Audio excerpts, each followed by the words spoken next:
সে কি গো, এত টাকা এত সোনা, তাহলে সত্যি টমেটো মিথ্যে বলেনি।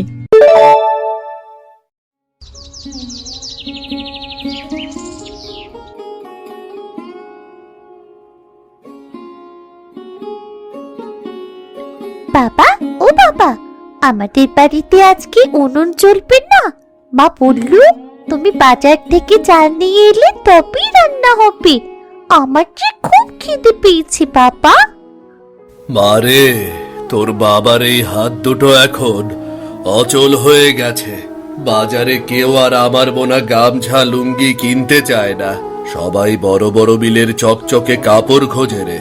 তুই আর একটু ধৈর্য ধরবা, দেখি কিছু ব্যবস্থা করতে পারি কিনা। মেয়েটাকে আর কতক্ষণ বুঝিয়ে রাখবে বলো তো? কাল রাত থেকে দানা পানি কিছুই পড়েনি পেটে। তোমার ওই বন্ধ দাঁতির দিকে তাকিয়ে দীর্ঘশ্বাস ফেললে তো আর পেট ভরবে না। আমি কি করব মালতী, এই তাত আমার রক্তে মিশে আছে, কিন্তু আধুনিক সময়ের সাথে আমি আর পাল্লা দিয়ে পারছি না। আর এমন কোনো টাকা পয়সাও আমার নেই যা দিয়ে আমি নতুন করে নতুন কিছু করতে পারি। আমার ভাগ্যের এই পরিহাস আমি আর সইতে পারছি না, কিছুতেই সইতে পারছি না। রবিজ ভাই, বাড়িতে আছো? আর কতদিন এভাবে গা ঢাকা দিয়ে থাকবে? আমার পাওনা টাকাগুলো কি এ জন্মে আর শোধ করবে না?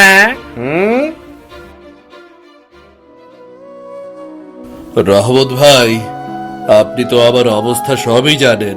বাজারে কাপড়ের ব্যবসা একদমই পড়ে গেছে। আমাদের এই কষ্টের দিন কবে যে শেষ হবে, একটু সময় দিন, আমি অবশ্যই আপনার টাকা ফিরিয়ে দেব। সময় সময় তো কম দিলাম না, 4 মাস হয়ে গেল। দয়ার সহানুভূতি দিয়ে তো আর আমার সংসার চলবে না। বাজারে এখন ফুলকপি, টমেটো, কত সবজি উঠেছে। আমার বাড়িতেও তো বাজার করতে হয়। আগামী পরশুর মধ্যে টাকা না পেলে আমাকে অন্য ব্যবস্থা নিতে হবে, মনে রেখো।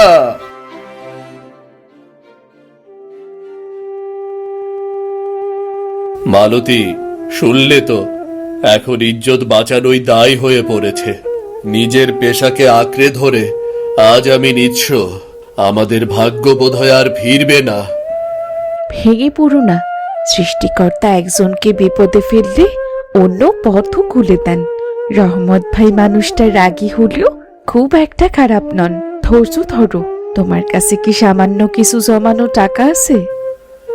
মাত্র কয়েকটি টাকা আছে, যা দিয়ে কালকের সুতো কেনার কথা ভেবেছিলাম আমি।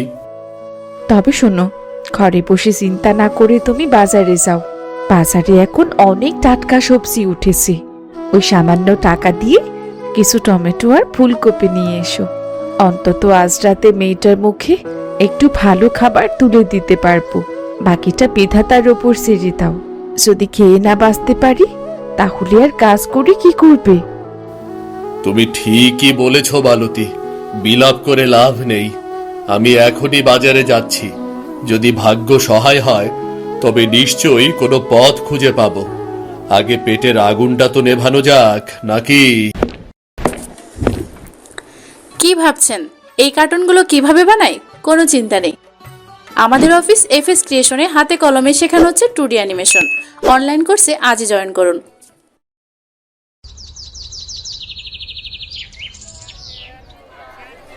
ওই দেখ গফুর, আমাকে রবিস তাতি আজ বাজারে এসেছে।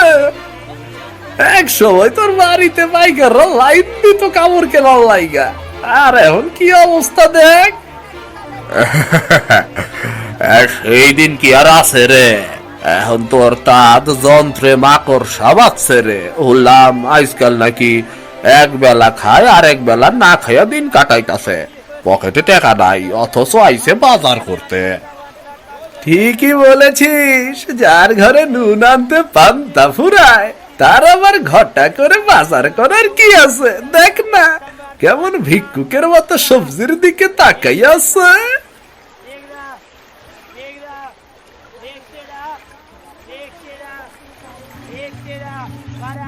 ফুলকপিগুলোর দাম কত করে রাখছো আজ? দাম শুনে কি হবে রবিজ ভাই? আজ বাজারের সবচেয়ে ভালো ফুলকপি এগুলো। শহরের বড় বড় বাবুরা সব নিয়ে যাচ্ছে। তোমার কি পোষাবে? দেখো, এই ছোটটা নিতে পারো, দাম কম হবে। আসলে আমার মেয়েটা অনেকদিন ভালো কিছু খায়নি তো, তাই ভাবলাম আজ কিছু সবজি কিনে নিয়ে যাই। আচ্ছা ঠিক আছে, তুমি ছোটটাই দাও। ভাই, টমেটো তো বেশ সতেজ দেখাচ্ছে, আমাকে কয়টা টমেটো দাও, সাথে ওই ছোট ফুলকপিটাও। আচ্ছা দিচ্ছি, কিন্তু দাম তো একটু বেশি পড়বে। এই নাও ভাই, আমার কাছে এইটুকুই আছে, 5 টাকা কম পড়লো। অন্য হাটে এসে না হয় দিয়ে যাব। ঠিক আছে, কি আর করা, 5 টাকা কমই রাখছি। বিধাতাই জানেন এই কষ্টের দিন কবে শেষ হবে। কয়টা টমেটো আর একটা ছোট ফুলকপি কিনতেই পকেটের টাকা শেষ হয়ে যায়। মাছ মাংস তো ঘরেই ঢুকে না। এই অভাবের দিন যে কবে শেষ হবে।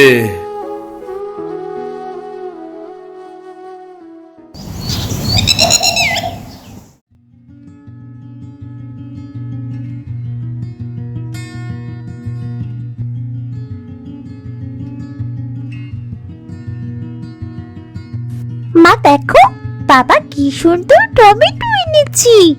এইটা কি মিষ্টি? এইটা কি আমি এখনই খাবো মা? না রে মা, ওটা এখনই খাস নে। আমি ফুলকপি আর টমেটো দিয়ে বেশ করে একটা ঝোল রাখবো, আর তারপর তুই ভাত দিয়ে পেট ভরে খাস। জানো তো মালতী, যা কটা টাকা ছিল সব আজ খরচ করে ফেললাম।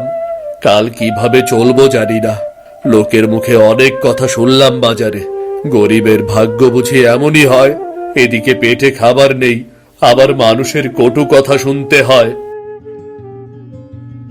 আচ্ছা, তুমি হাত মুখ ধুয়ে এসো, আমি টমেটোটা কুচি করে নি। রানী, তুই পাশে সরে বস মা, ধারালো বটি। দয়া করে আমাকে কাটবে না, আমাকে বাঁচতে দাও, আমাকে বেরো না, আমি বাঁচতে চাই। হোগো হোগো, শুনলে? টমেটো কথা বলছে। হে কি কোনো ভূত প্রেত নাকি মায়া? হে কোন বিপদ করে নিয়ে এলে তুমি? আমি তো কিছুই বুঝতে পারছি না। এই টমেটো আবার কি করে কথা বলে? হ্যাঁ, আমি তো নিজের কানে শুনলাম। এ তো অসম্ভব। একটি সবজি কিভাবে মানুষের মতো কথা বলতে পারে? মালতী, একে ঘর থেকে বাইরে ফেলে দাও। দয়া করে আমাকে ভয় পেও না, আমি তোমাদের কোনো ক্ষতি করব না। আমি সাধারণ কোনো টমেটো নই, তাই কথা বলতে পারছি। আমাকে ভয় পাওয়ার কিছু নেই। মা, টমেটোটা কি আমাদের খেয়ে ফেলবি? না রানী, আমি কাউকে খাই না। রমিজ ভাই, আপনি আমাকে বাজার থেকে উদ্ধার করে এনেছেন। আপনারা অত্যন্ত সৎ এবং সরল মানুষ, তাই আমি আপনাদের সাহায্য করতে চাই। আমি যদি আজ কাটা পড়তাম, তবে আমার সমস্ত উদ্দেশ্য নষ্ট হয়ে যেত। কিন্তু তুমি কে? একটি সবজির ভেতরে মানুষের কণ্ঠস্বর কিভাবে? আমার এই রূপের পেছনে একটি গভীর রহস্য আছে। আমাকে বিশ্বাস করুন, আমি আপনাদের জীবনের অভাব এবং অন্ধকার দূর করে দিতে পারি। কেবল আমাকে একটি সুযোগ দিন।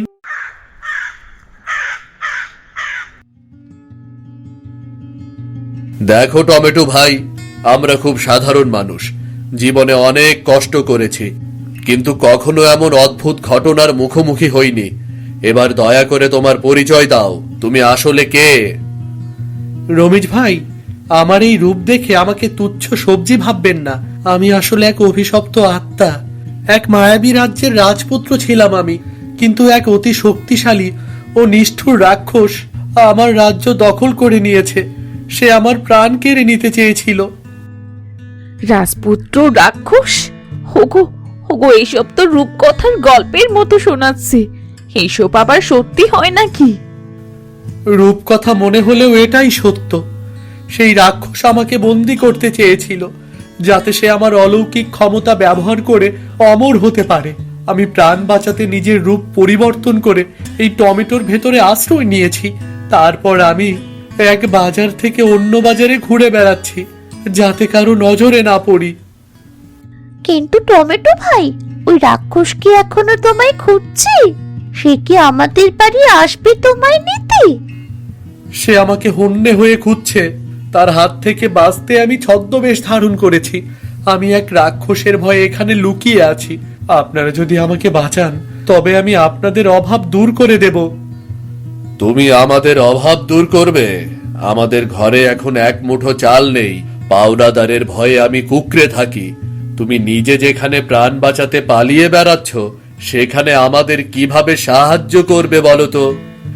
বিশ্বাস হারাবেন না, আমার কাছে এমন এক ক্ষমতা আছে যা কেবল তখনই প্রকাশ পায় যখন কোনো সৎ মানুষ নিঃস্বার্থভাবে আমাকে সাহায্য করে। আপনি আজ বাজারে আপনার শেষ সম্বল দিয়ে আমাকে কিনেছেন, অথচ আমাকে কাটার বদলে প্রাণ দান করেছেন। এই উপকারের ঋণ আমি অবশ্যই শোধ করব। কিন্তু আমরা তোমাকে কি করে বাঁচাবো? আর সেই রাক্ষস যদি জানতে পারে তুমি এখানে আসো, তবে তো আমাদের ঘর বাড়ি সব জ্বালিয়ে দেবে। রাক্ষসটি জল ভয় পায়, সে কোনোদিন নদীর ধারে যাবে না। আপনারা যদি আমাকে নির্দিষ্ট উপায়ে রক্ষা করেন তবে সে আর কোনোদিন আমার নাগাল পাবে না। ঠিক আছে, আমরা তোমাকে সাহায্য করব। অভাবের তাড়নায় আমাদের জীবন এমনিতেই মৃতপ্রায়। এখন যদি কাউকে প্রাণ দান করে আমাদের ভাগ্য ফেরে, তবে আমি সেই ঝুঁকি নিতে রাজি আছি। আপনাদের এই দয়া আমি চিরকাল মনে রাখব। মনে রাখবেন, আমার এই গোপন কথাটি যেন ঘরের বাইরে না যায়। তোমাকে নদীতে তাহলে কখন ফেলে আসব? যখন রাত নামবে আমি আপনাকে বলবো। সময় হলে তখন আমাকে নদীতে গিয়ে ফেলে আসবেন, কেমন?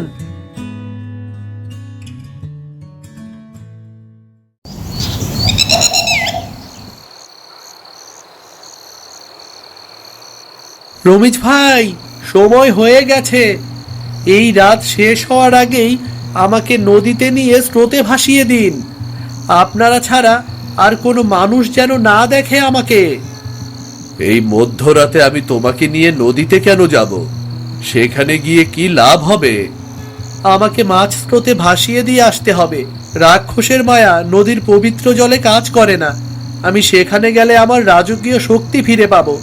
আর আমাকে ভাসিয়ে দেওয়ার ঠিক 2 দিন পরে আপনি এই নদীর ঘাটে আসবেন। দেখবেন একটি মাটির কলসি ঢেউয়ের সাথে ভেসে আপনার দিকে আসছে। সেই কলসির ভেতর থাকবে আপনার ভাগ্য পরিবর্তনের সকল কিছু, টাকা পয়সা সোনাদানা সব। মাটির কলসি, টাকা পয়সা, এসব কি আবোল তাবোল বলছো তুমি? আমি সারা জীবন হাড় ভাঙা খাটুনি খেটেও 2 বেলা অন্ন জোটাতে পারলাম না, আর তুমি বলছো নদীর জলে তোমাকে ফেলে দিলেই কলসি ভরা ধন সম্পদ পাওয়া যাবে, তাই না? ওগো, তুমি রাগ করছো কেন? টমেটো যখন নিজে থেকেই বলছে, তখন নিশ্চয়ই কোনো কারণ আছে। মালতী, তুমিও কি পাগল হয়ে গেলে নাকি? একে তো ঘরে খাবার নেই, তার ওপরে এই ঠান্ডার রাতেই পাগলামি করতে যাব। ইস, একটি টমেটো কিভাবে আমাদের ভাগ্য পরিবর্তন করবে? এটা অসম্ভব। আমি এসব গল্প বিশ্বাস করি না। বাবা, টমেটো যখন বলছে তখন চলোই না যাই। যদি সত্যি সত্যি কলস পাওয়া যায় তবে তো আমার জন্য অনেক ভালো ভালো খাবার আনতে পারবি। আমাদের আর কোনো অভাব থাকবে না বাবা। মানুষের বুদ্ধি দিয়ে সব অলৌকিক ঘটনা বোঝানো সম্ভব নয়। আমি আপনাকে মিথ্যা প্রলোভন দিচ্ছি না। আপনাদের আজ যে চরম দুর্দশা, তার অবসান কেবল এখানেই সম্ভব। আপনি যদি আমাকে সাহায্য করেন তবে আমি মুক্ত হব, আর তার প্রতিদান হিসেবে আপনি পাবেন আপনার পরিশ্রমের চেয়েও অনেক বেশি কিছু। শোনো, আমাদের কাছে তো আর কিছুই অবশিষ্ট নেই। আমরা তো একবেলা না খেয়েই থাকি। একবার না হয়ে অসম্ভবকে বিশ্বাসী করলে, যদি কলসি না পাও তবে অন্তত তোমার মনে খেদ থাকবে না যে তুমি চেষ্টা করনি। তোমরা সবাই মিলে আমাকে পাগল বানিয়ে ছাড়বে দেখছি। আচ্ছা টমেটো, আমি যদি তোমাকে নদীতে ফেলে দেই আর তুমি যদি ডুবে যাও, বা যদি কোনো মাছ তোমাকে খেয়ে ফেলে, তখন কি হবে? আমার কিছুই হবে না। আপনি শুধু আমাকে নদীতে ভাসিয়ে দেবেন, বাকি সব ঠিক হয়ে যাবে। ঠিক আছে, টাকা পয়সা পাই আর না পাই, তুমি নদীর জলে গেলে যদি মুক্তি পাও তাহলে তাই হোক। আমার ভাগ্যে কিছু পাই বা না পাই আমার কোনো ক্ষোভ নেই, তুমি তো মুক্ত হবে, এটাই যথেষ্ট।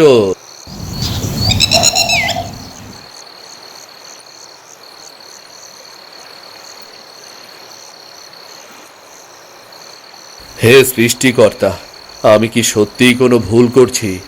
একটা সাধারণ সবজিকে এভাবে নদীতে বিসর্জন দিচ্ছি কেন? সত্যিই কি কিছু অলৌকিক ঘটবে?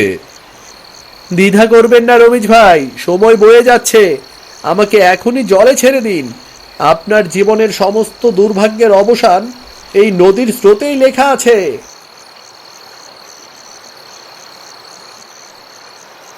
দুদিন পর ঠিক এই সময়ে কলসির জন্য অপেক্ষা করবেন। মনে রাখবেন রমেশ ভাই, বিশ্বাস হলো বড় সম্পদ। আপনি আমার উপকার করেছেন রমেশ ভাই, এই উপকারের প্রতিদান নিশ্চয় পাবেন।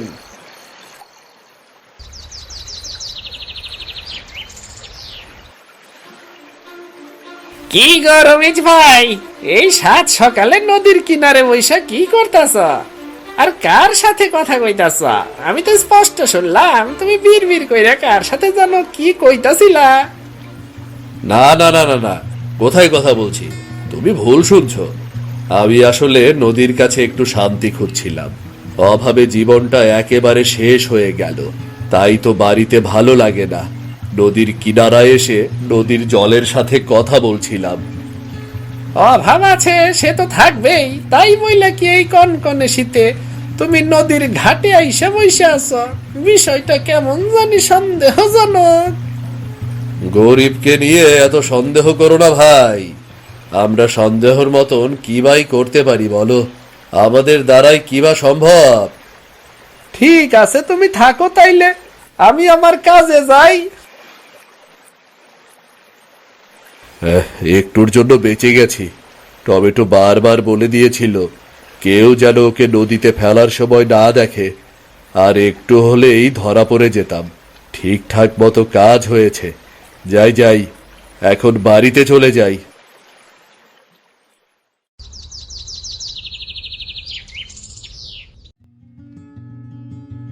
কি গো, ভালোভাবে টমেটোটা নদীর জলে ফেলতে পেরেছো?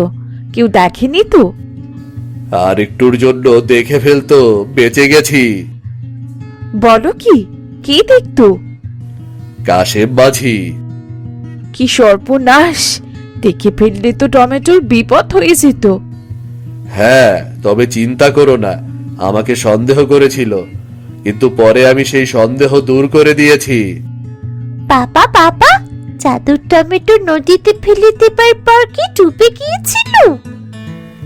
না রে মা, এটাই তো একটা আশ্চর্য ব্যাপার। টমেটো নদীর জলে ফেললাম, সাধারণ টমেটো হলে তো ডুবে যেত, কিন্তু এই টমেটো ডুবলো না, বরং সুন্দর ভাসতে ভাসতে চলে গেল।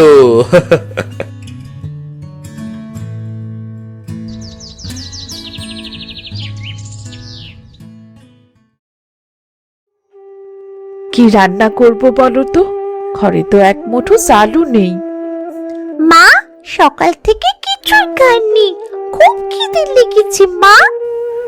মারে, আজ একটু ধৈর্য ধর, বিধাতা চাইলে সব ঠিক হয়ে যাবে রে মা। আমরা বড়রা না হয় দুদিন না খেয়ে থাকতে পারি, ও তো ছোট মানুষ, ও কি করে না খেয়ে থাকবে বলো? কি করব বলতে পারো? তোমাদের মুখে একটু খাবার তুলে দিতে পারি না। মাঝে মাঝে মনে হয় নদীর জলে ডুবে না হলে বিষ খেয়ে মরে যাই। এই অভাবের জীবন আর তোমাদের ক্ষুধার্ত মুখ আমার আর দেখতে ইচ্ছে করে না, আমার আর দেখতে ইচ্ছে করে না। না গো না, তুমি এমন ভাবে বলো না।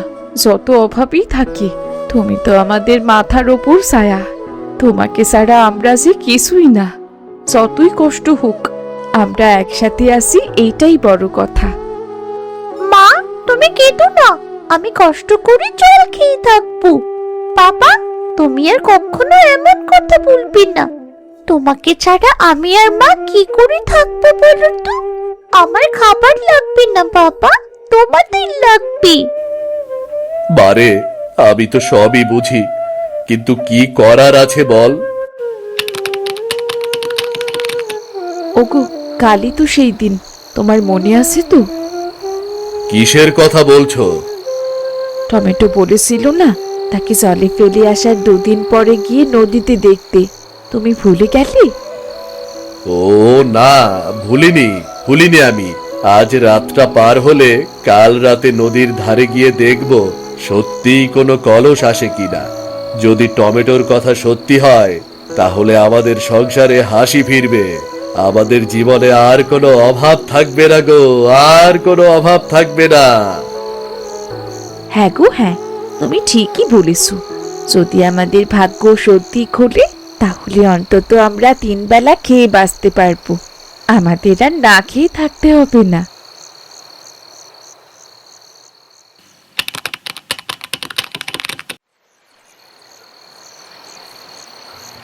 সূর্য তো উঠে গেল বালতি, নদীর জলে কেবল কচুরিপানা ছাড়া আর কিছুই তো দেখছি না।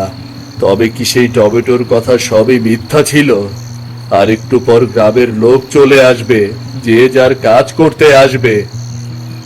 হোগো হোগো, ধৈর্য হারিও না, উপকার করলে তার প্রতিদান বিধাতা নিশ্চয়ই দেবেন। টমেটোটি তো আমাদের বলেছিল ঠিক 2 দিন পর এই সময়ে আসতে, সময় তো এখনো শেষ হয়ে যায়নি বলো। বাবা মা, দেখো এই কুয়াশার ভেতর দিয়ে ওটা কি ভেসে আসছে। ওটা কি কোনো বড় মাছ?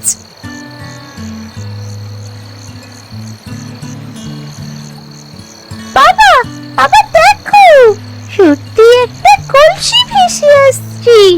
ওই দেখো বাবা, ওটা একদম আমাদের কাছে চলে এসেছে। হোগো হোগো, দেখো টমেটো মিথ্যে কথা বলেনি, তার কথা সত্যি হলো তো। এইবার বসে আমাদের ভাগ্য খুললো গো। এ তো অবিশ্বাস্য, ঠিক যেমনটি টমেটো বলেছিল। মালতী, আমি কি স্বপ্ন দেখছি না সত্যি? স্বপ্ন নয় গো, সত্যি। তাড়াতাড়ি যাও, ওটাকে ধরো।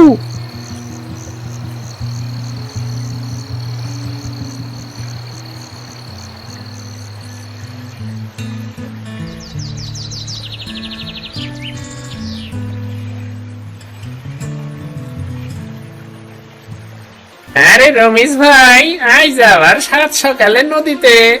আজ তো দেখতেছি বৌদি আর মাইয়ারের সাথে নিয়ে আইছ। তা কলসি কই থেকে আইলো, কই পাইলা? এতে কি আছে? কলসিতে আবার কি থাকবে? নদীর ধারে তোমার বৌদি জল নেওয়ার জন্য কলসিটা নদীর স্রোতে ভাসিয়ে দিয়েছিল, তাই আমি ওটাকে ধরে নিয়ে আসলাম। কি জানি, তোমার কথা কিছুই বুঝতাছি না ইদানিং। সকালবেলা এসে নদীতে দাঁড়াইয়া থাকো একা একা, আবার একা একা কথা কও। আজ কলসি ভাইসে গেছিল। কাশিম ভাই, ওসব কিছু না, আমাদের কপালটাই খারাপ, তাই জল নিতে গিয়েও কলসি ভেঙে যায়। কই গো, চলো তো, আর দেরি করো না, ঘরে চটো, বাড়ি গিয়ে কাজ আছে তো।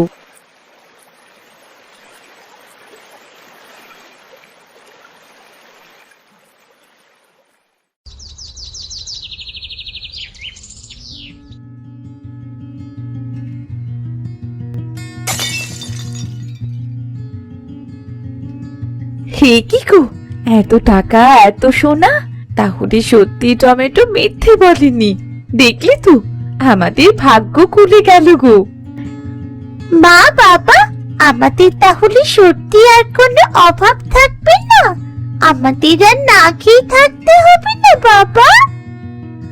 হায় সৃষ্টিকর্তা, এমন আশীর্বাদ আমরা তো ভাবতেই পারিনি। সত্যি ধৈর্য আর উপকারের ফল মেলে।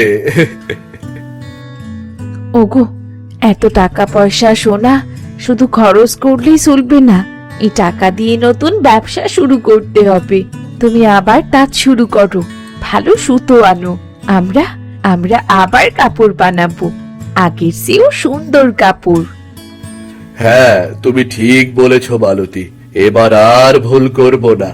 আমরা এই টাকা শুধু নিজেদের জন্য ব্যবহার করব না, এ দিয়ে আমাদের ভবিষ্যৎ বানাবো গো, ভবিষ্যৎ বানাবো। তোমার কাছে আমি তোমাকে সাহায্য করব বাবা। আমি সুতো বুনবো আর কাপড় ভাঁজ করবো। হ্যাঁ রে মা, হ্যাঁ, আমরা সবাই মিলে পরিশ্রম করব। বাবা, আজ কদিন ধরে পেটে কোনো খাবার নেই, আগে একটু খাবারের ব্যবস্থা করো না। হ্যাঁ গো হ্যাঁ, আজ কদিন ধরেই তো আমরা না খেয়ে আসি। তুমি আগে একটু খাবারের ব্যবস্থা করো। তুমি চিন্তা করো না, আমি এখনই বাজারে গিয়ে শীতের যত সবজি আছে সব কিনে আনছি, সাথে মাছ আর মুরগিও আনবো গো। দেখো, ঘরটা আবার কত হাসি খুশি লাগছে। আমাদের ঘরে এখন আর কোনো অভাব নেই। নতুন কাপড়গুলো তৈরি হলে শহরে বিক্রি করতে নিয়ে যেও। হ্যাঁ মালতী, তাই যাব। শহরে হাতে বোনা কাপড়ের কদর আছে, তাই আমি ভাবছি তাঁতের কাজটা বড় করলে গ্রামের কিছু মানুষজনকে কাজে লাগাবো, তাদেরও অভাব দূর হবে। কি বলো তুমি? সে তো খুবই ভালো কথা। অভাবের দিন কেমন হয় তা তো আমরা দেখেছি।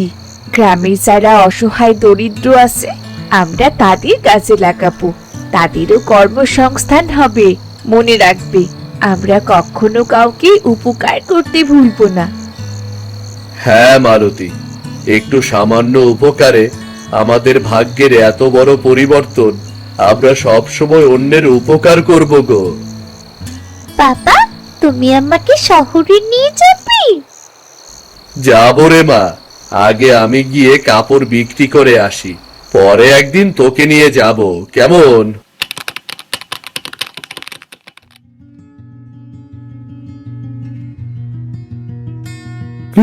রবিস মিয়া, তোমার এই অভাবনীয় উন্নতি দেখা সত্যি অবাক মনে হয়। 1 বছরের মধ্যে তুমি শুধু নিজের ভাগ্যই বদলাও নাই, বরং গ্রামের আর 10 জন মানুষের কর্মসংস্থানের ব্যবস্থাও করছ। তোমার তৈরি কাপড় এখন শহরের বড় বড় শোরুমে যাইতাছে। হ্যাঁ রমেশ ভাই, আমি এক সময় টাকার জন্য তোমার সাথে খুব খারাপ ব্যবহার করেছিলাম। আমাকে ক্ষমা করে দিও ভাই। আমি ভাবতেও পারিনি তুমি এত বড় ব্যবসায়ী হবে। রহমত ভাই, ওসব পুরনো কথা মনে রাখবেন না। বিপদের সময় মানুষের অনেক সময় ধৈর্য হারিয়ে ফেলে। আমি আপনার পাওনা টাকা তো অনেক আগেই মিটিয়ে দিয়েছি। এখন আমরা একে অপরের প্রতিবেশী হিসেবেই থাকবো ভাই। আজ আমাদের যা কিছু আছে তা সবই বিধাতার দয়া আর আপনাদের আশীর্বাদ। বাবা, আমি স্কুলে যাচ্ছি। আজ কিন্তু আমি নতুন নকশা করব। তুমি আমাকে একটা লাল টুকটুকে শাড়ি বানিয়ে দিবি বাবা। আচ্ছা বা, তোর পছন্দ মতোই আজকে সুন্দর একটা শাড়ি বানিয়ে দেব। তুই সাবধানে যা। আচ্ছা রমেশ মিয়া, একটা কথা গ্রামের সবাই জানবার চায়। তোমার এই হঠাৎ করে ভাগ্য বদলে যাওয়ার মানে কারণটা কি, রহস্যটা কি? গৌত কোনো জাদু মন্ত্র নাকি কঠোর পরিশ্রম? পরিশ্রম তো আমি আগেও করতাম, কিন্তু জীবনে সফল হতে গেলে ভাগ্যেরও একটা আশীর্বাদ লাগে। আসলে কাউকে নিঃস্বার্থভাবে যদি সাহায্য করা যায়, তাহলে যেভাবেই হোক সে সাহায্যের প্রতিদান একটা সময় ঠিক ফিরে আসে।